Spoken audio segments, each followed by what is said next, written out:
Sveicināti! Mani sauc Anželika Gudriniece, esmu neiroloģe, un šeit mēs runājam par atmiņu, kognitīvajām funkcijām un smadziņu veselību kopumā. Šī kanāla saturs ir veltīts galvas smadziņu un kognitīvajām funkcijām. Te izskatīsim, kas tad īsti ir atmiņa, no kā tā sastāv un kā veidojās. Šeit runāsim arī par to, kādas saslimšanas un citi faktori spēj nelabvēlīgi ietekmēt smadziņu darbību un atmiņu, kā arī izskatīsim, ko tad īsti var darīt lietas labā un kā katrs no mums savu atmiņu var trenēt, uzturēt un uzlabot. Šajā un turpmākajos video ir sniegta izglītojoša medicīniska informācija vienkāršā veidā, kas ir domāta visiem interesantiem. Un tagad es aicinu jūs kopā ar mani izskatīt, kas tad īsti ir atmiņa.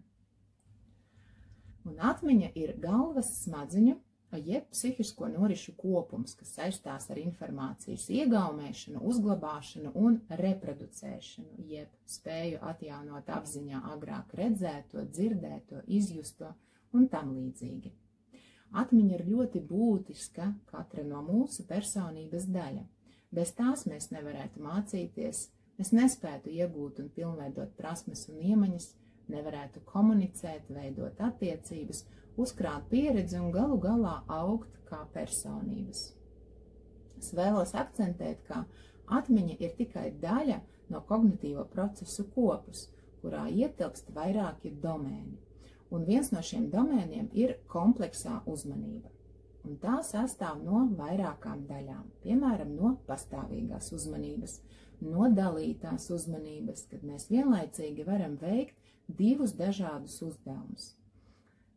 Arī no selektīvās uzmanības, tas ir tāds kognitīvs process, kad mēs koncentrējamies uz konkrētiem stimuliem vai informāciju, vienlaikus filtrējot un ignorējot citus neatbilstošus stimulus. Tas palīdz mums efektīvi apstrādāt šo te milzīgo informācijas daudzumu, ko mēs nemitīgi saņemam no saviem maņu orgāniem. Vēl kompleksā uzmanība sastāv no informācijas apstrādes ātruma un no uzmanības noturības, kas prasa ilgstošu koncentrēšanos. Nākošais kognitīvo procesu domēns ir izpildu funkcijas. Tā ir mūsu nākotnes plānošana, spēja pieņemt lēmumus, mūsu darba atmiņa, atgriezeniskā saite, spēja saprast kļūdas un labot tās, tā ir cēloņu sakarība, izpratne un mentālā elasticitāte. Vēl viens domēns ir valoda, un tā izšķir divas daļas. Ir ekspresīvā valoda, mūsu valodas bagātība, plūdenums, vārdu krājums, un receptīvā valoda, jeb valodas un žestu saprašana. Kognitīvo funkciju daļa ir arī uztveres motorās funkcijas. Tā ir pantomīma, atdarināšanas prasme un rīkoties ar priekšmetiem spēja. Te jāpiemina arī sociālā izziņa. Tas ir mūsu emociju atpazīšana un prāta teorija. Proti spēja apzināties, ka ir atšķirības un kādas tas ir starp savu viedokli un citu cilvēku viedokli. Nu un visbeidzot mācīšanās un atmiņa, kā atsevišķi kognitīvo spēju domēns. Un jūs noteikti ziniet, ka atmiņai ir dažādi veidi. Piemēram, tūlītējā atmiņa, zinām arī kā īslaicīgā. Un tā ir spēja īsu periodu uzturēt prātā informāciju un manipulēt ar to. Tipiski tas aizņem dažas sekundes līdz maksimums minūtei. Un šīs atmiņas veids ļauj mums saglabāt un izmantot informāciju tādiem uzdevumiem, kā piemēram izpildīt norādījumus vai veikt aritmētiskas darbības galvā. Tomēr, ja šī informācija netiek atkārtota vai pārnesta uz ilglaicīgu atmiņu, tā tiek aizmirsta. Vēl ir nesenā atmiņa. Tā attiecās uz spēju atsaukt apziņā pieredzi vai informāciju, kas ir notikušas salīdzinoši nesenā pagātnē, parasti pēdējo dienu vai nedēļu laikā. Un tas ir īslaicīgās atmiņas apakšveids. Nesenai atmiņai ir ļoti būtiska nozīme mūsu ikdienas dzīvē, jo tā ļauj atminēties nesen notikušās sarunas, tikšanās, aktivitātes un pieredze, tādā veidā palīdzot mums orientēties ikdienā un miedarboties ar citiem. Nu un arī ilglaicīgā atmiņa. Tā saistāma ar informāciju un pieredzes uzglabāšanu, kā arī atminēšanos kas tika iegūta jau pirms ilgāka laika perioda, dienas, gadi un pat gadu desmiti.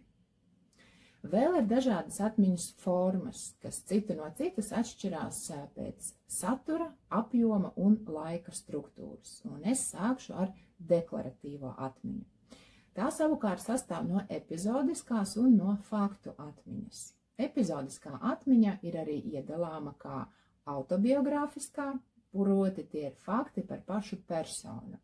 Piemēram, kur es esmu dzimusi, kur augu, kur mācījos, vai kas ar mani notika, piemēram, šo pirmdienu Jūrmalā. Un otrs epizodiskās atmiņas veids ir avotu atmiņa, proti tās ir zināšanas par to, kad, kur, kā un no kā kaut kas ir uzzināts vai iemācīts. Otrs deklaratīvās atmiņas veids ir faktu atmiņa, un tās ir persona absolūti nesaistītas zināšanas, piemēram, kā mūsu planēta ir trešā no Saules, vai kā 4x4 ir 16, un absolūti nav svarīgi, kur es esmu uzzinājuši šīs zināšanas, un kā es viņus esmu ieguvusi, jo fakts no tā nemainās. Tas bija par deklaratīvo atmiņu. Vēl viena atmiņas forma, tā ir procesuālā atmiņa, un tās ir visas mūsu ierastās darbības, jeb ieradumi. Un tie var būt gan kognitīvi ieradumi, piemēram, spēja atrast kļūdu kādā tekstā vai neatbilstību kādā mehānismā.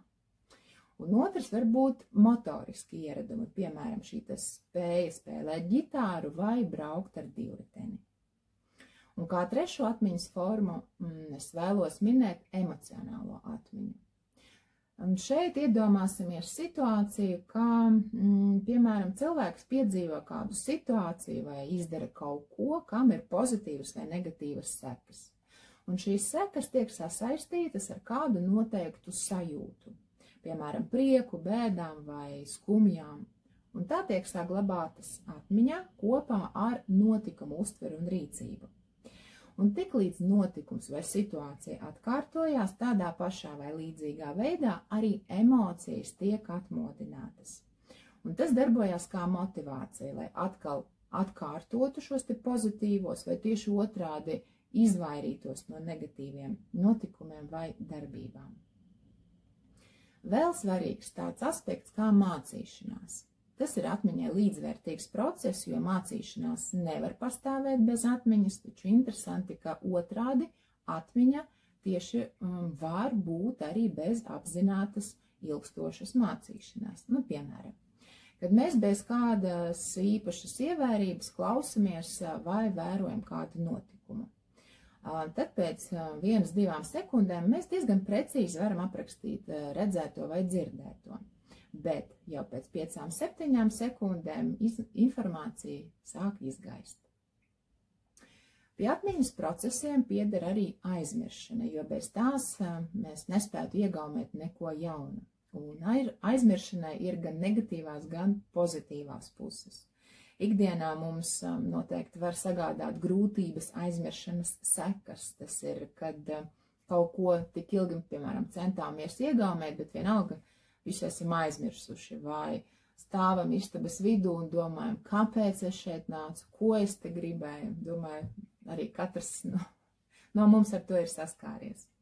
Protams, ir labi, ja tiek aizmirsts kaut kas mazsvarīgs vai negatīvs, taču, diemžēl, aizmirstās arī labās lietas. Un runājot par aizmiršanu un atmiņu veidiem, šī aizmiršanas procesa notiek dažādi.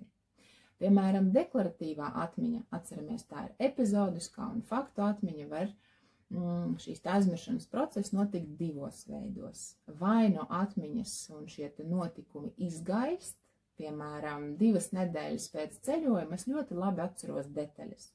Taču pēc 6 mēnešiem būs palikuši tikai spilgtākie pozitīvie vai negatīvie momenti. Un šeit var šķist, ka izgaist atmiņu pēdas. Tomēr tas tā īsti nav, jo var būt atslēgvārdi vai kaut kādas asociācijas, kas var atsaukt atmiņā it kā izgaisušus notikumus. Mēs pēkšņi atceramies, ja? Un kas no savas puses vēl var provocēt tālāku virkni atmiņu atcerēšanos. Un otrs variants, kad aizmirstās informācija tikai kādā konkrētajā brīdī. Piemēram, aizmirstās kāds fakts eksāmenā vai gribam tur vadīt paroli iekšā un nespēj pēkšņi atcerēties. Šajā gadījumā runā par atmiņu blokādi. Proti, mēs zinām, ka to zinām, taču konkrētajā brīdī tā informācija nav pieejama. Ar procesālo atmiņu aizmiršanas momentu tas notiek bišķi citādāk.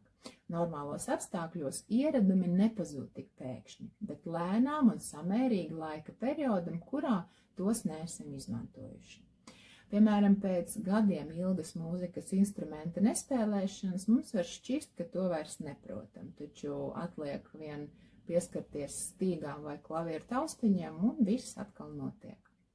Iznāk tā, ka mēs kaut ko protam, kaut gan arī nemaz nezinām, ka to protam. Jāpiebilst, ka aizmiršana ir tikpat svarīga kā informācijas saglabāšana un atcerēšanās, un tam ir mazs sakars ar to, ka mūsu atmiņai ir informācijas saglabāšanas problēmas, kā tas varētu būt, piemēram, ārējiem cietiem diskam, kad tas ir pilns. Mūsu smadzeņu garoza var saglabāt visu praktiski, ko esam piedzīvojuši un iemācījušies, un to novēro cilvēkiem ar superatmiņu. Atmiņas pazušana parasti ir saistīta ar dabisku novecošanos vai arī ir kā daļa no patoloģiskiem procesiem. Citkārt, aizmiršana saistās ar izmaiņām šūnu līmenī, kad zūd šie savienojumi starp galvas smadzeņu neironiem, un informācija tiek aizmirsta, vai arī notiek izstumšanas process. Visi atmiņas veidi piedzīvo pastāvīgas un nepārtrauktas pārmaiņas. Atmiņas saturs ar laiku tiek saspiests līdz tādam veidam, kā to vairs var arī nebūt iespējams izmantot. Mūsu atmiņā notiek kompresijas, jeb saspiešana gan bez informācijas zaudējumiem, gan ar tiem. Un šajos te radušajos zaudējumos, vai tā teikt atmiņas robus, var aizvietot un aizpildīt vairāk ar mazākā mērā, piemēram, ar izdomājumiem, jeb fantāzijām, to sauc arī par konfabulācijām.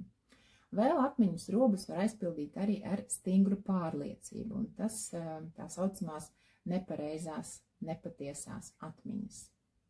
Paralēli ar aizmiršanu darbojas arī atkārtošana, un ar katru atkārtošanas reizi informāciju ir arvien vieglāk atsaukt atmiņā. Un, kā jau minēju, pastāv arī iztumšanas process, kas pamatā var iestāties pēc šokējošiem dramatiskiem pārdzīvojumiem, kā psiholoģiskā amnēzija, vai arī traumatisku pārdzīvojumu apstrādes rezultātā. Pretstats iztumšanai tā ir nespēja aizmirst psihotraumas epizodi. Gadījumos, kad attīstās traucējumi vienā vai vairākos kognitīvajos domēnos, to dēvē par kognitīvo disfunkciju. Un tas ir process, kad pasliktinās intelektuālās atmiņas un mācīšanās spējas. Bieži vien kognitīvā disfunkcija asociējas arī ar uzvedības traucējumiem, kas liedz cilvēkiem veikt dažādas ikdienas aktivitātes, kā piemēram uzturēt normālas un produktīvas attiecības ar cilvēkiem, komunicēt, veikt darba pienākumus un dzīvot patstāvīgu dzīvi. Ja viena vai vairākas no kognitīvajām funkcijām ir traucēta un tas ietekmē cilvēka ikdienu, tas nozīmē, ka viņam ir kognitīvie traucējumi. Sākotnēji tie var būt viegli, un tā arī tiek dēvēti par viegliem kognitīvajiem traucējumiem.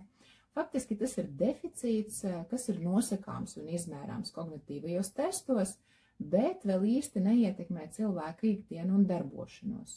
To nepamanā apkārtēji, un faktiski bāžas rodas tikai pašam individam, jo viņš ir ievērojis, ka, piemēram, ir grūtāk koncentrēties vai kāda darbība prasa ilgāku laiku, lai to varētu veikt, nekā tas ir bijis agrāk. Gadījumos, ja pamatcēlonis šiem traucējumiem netiek saulēcīgi atrasts un koriģēts, tas var notikt traucējumu padziļināšanās, var progresēt, var pievienoties jauni kognitīvie simptomi, kas atkarībā no cēloņa var arī neatgriezeniski bojāt galvas smadzenes un novest pie demences. Demence tā ir mentālo spēju pavaināšanās, kas parasti saistīta ar noteiktu smadziņu zonu samazināšanos apjomā jeb atrofiju. Rezultātā zūd arī tās funkcijas, ko šī zona ir nodrošinājusi. Kopumā demence apdraud gan cilvēka dzīves kvalitāti, gan viņa ģimenes un darba attiecības, kā arī radinieku un aprūpētāju produktivitāti. Un tas rezultātā rada ievērojumu finansiālu un psihosociālu slogu. Smalkāk par atmiņas traucējumiem, kognitīvo disfunkciju un demenci es stāstīšu kādā no nākošajiem video.